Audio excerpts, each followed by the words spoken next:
Hi అండి, welcome to our channel Sita daily vlog. అందరూ ఎలా ఉన్నారండి? బాగున్నారా? మీ అందరూ బాగుండాలని మనసారా దేవుణ్ణి కోరుకుంటున్నాను.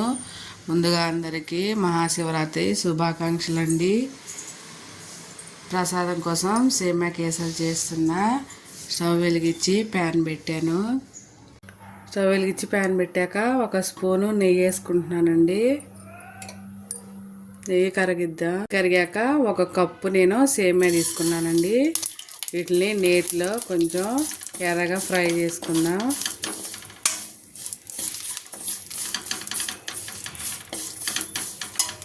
కొంచెం ఎరుపుగా వచ్చేలా ఫ్రై చేద్దాం. అయిపోయింది సేమ్యా. ఇప్పుడు ఒక కప్పుకి 2 కప్పులు నీళ్ళు వేసుకొని సేమ్యా ఉడికించుకుందాం.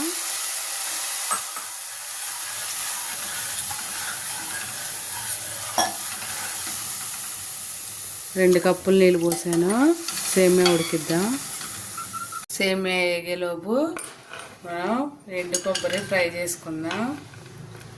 మీకు కావాలంటే జీడిపప్పు కిస్మిస్ ఫ్రై చేసుకోండి. డ్రై ఫ్రూట్స్ కూడా వేసుకోవచ్చు. నా దగ్గర లేవు, అందుకని ఎండు కొబ్బరి వేస్తున్నా. సేమ్యా కేసరిలో ఎండు కొబ్బరి కూడా చాలా బాగుంటుంది. దీన్ని కొంచెం ఎర్రగా ఫ్రై చేసుకుందాం. ఇలా ఫ్రై అయ్యాక స్టవ్ ఆఫ్ వేసుకోవాలి. వేరే దానిలో తీసుకోవాలి, లేకపోతే మాడిపోతాయి. ఇలా సేమ్యాలో పోసిన నీళ్ళన్నీ దగ్గర అయ్యేదాకా ఉడికించుకోవాలి. ఇంకొంచెం ఉన్నాయి కదా, అవి కూడా ఉడికిపోవాలి. నీళ్ళు అయిపోవాలి. సేమ్యాని ఇలా ఏలుతో నలిపితే ఇలా నలిగాలి. ఇలా మీడియంలా ఇంకొంచెం ఉంటే అయిపోతుంది. ఉడికాక పంచదార వేసుకుందాం. ఇప్పుడు నీళ్ళన్నీ పోయినాయి. సేమ్యా మొత్తం ఉడికాకే పంచదార వేసుకోండి, లేకపోతే తర్వాత ఉడకదు, పుల్లలుగా ఉంటుంది. ఇప్పుడు ఏ కప్పుతో సేమ్యా తీసుకున్నామో ఆ కప్పుతో 3/4 కప్పు పంచదార వేస్తున్నా నేను. ఈ పంచదార అంతా దీనిలో కలిసిపోయేలా కలుపుకుందాం. పంచదార వేసాక ఇలా లూజ్ అవుతుందండి. ఇది కూడా దగ్గర పడేలాగా కలుపుకుంటా చూసుకుందాం. నా దగ్గర లెమన్ ఎల్లో కలర్ ఉందండి, అది కొంచెం వేసా. మీకు ఎర్రగా కావాలనుకుంటే రెడ్ కలర్ వేసుకోండి, చాలా బాగుంటుంది. ఇందులోనే కొంచెం ఒక 1/2 స్పూను యాలకల పొడి వేస్తున్నా. మీరు మెత్తగా దంపేసుకోండి, నేను ఇలాగే వేస్తా. ఇంకొంచెం దగ్గర పడాలి. దగ్గర పడ్డాక ఫ్రై చేసి పెట్టుకున్న కొబ్బరి ముక్కలు, ఎండు కొబ్బరి ముక్కలు. మీరేమో డ్రై ఫ్రూట్స్ వేసుకోండి, డ్రై ఫ్రూట్స్ వేసుకోవచ్చండి.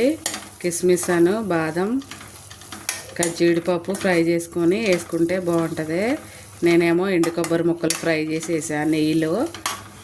ఇంక 2 నిమిషాలు ఉంచుతాం. అంతే, అయిపోయింది సేమ్యా కేసరి. ఇప్పుడు స్టవ్ ఆఫ్ వేసుకుందాం.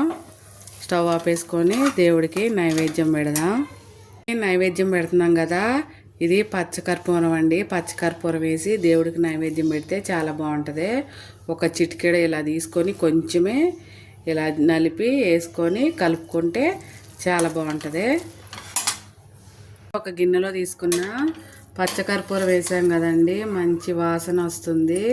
దేవుడి నైవేద్యానికి పచ్చకర్పూరం వేసి పెడితే చాలా బాగుంటుంది. ఇవాళకి వీడియో ఇంతేనండి. నా వీడియో కనుక నచ్చితే ఒక లైక్ కొట్టండి. నా ఛానల్ని సబ్స్క్రైబ్ చేసుకోండి ఫ్రెండ్స్. కొన్ని కొబ్బరి ముక్కలు దీనిపైన వేసుకుందాం.